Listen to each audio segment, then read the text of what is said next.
حضرت علی رضی اللہ تعالی عنہ نے فرمایا، اس عبادت میں کوئی خیر نہیں جس میں دینی علم نہ ہو، اور اس دینی علم میں کوئی خیر نہیں جسے آدمی سمجھا نہ ہو، یا جس علم کے ساتھ پرہیزگاری نہ ہو، اور قرآن کی اس تلاوت میں کوئی خیر نہیں جس میں انسان قرآن کے معنی اور مطلب پہ غور و فکر نہ کرے۔ حضرت علی رضی اللہ تعالی عنہ نے فرمایا، زندگی کے دن تمہاری عمروں کے رجسٹر ہیں، اچھے اعمال سے ان کو دوام بخشو۔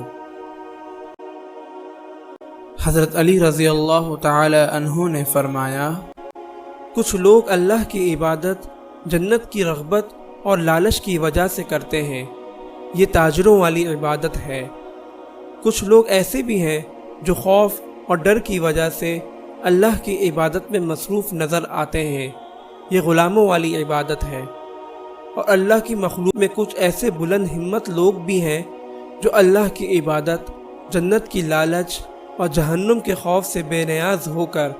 صرف اور صرف اللہ کا شکر ادا کرنے کے لیے کرتے ہیں،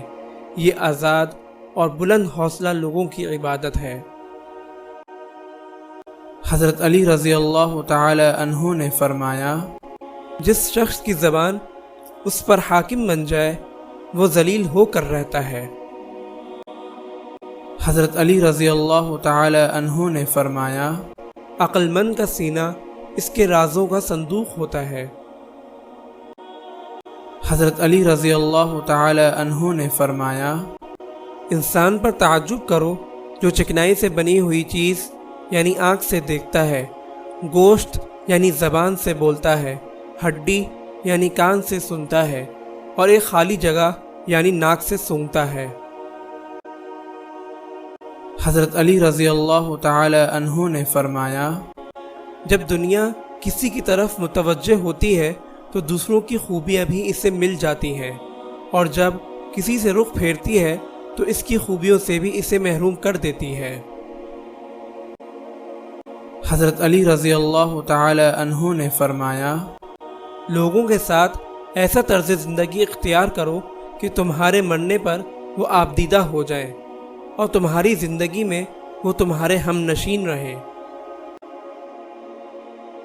حضرت علی رضی اللہ تعالی عنہ نے فرمایا،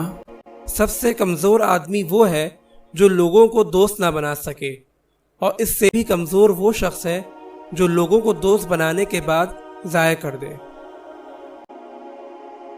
حضرت علی رضی اللہ تعالی عنہ نے فرمایا،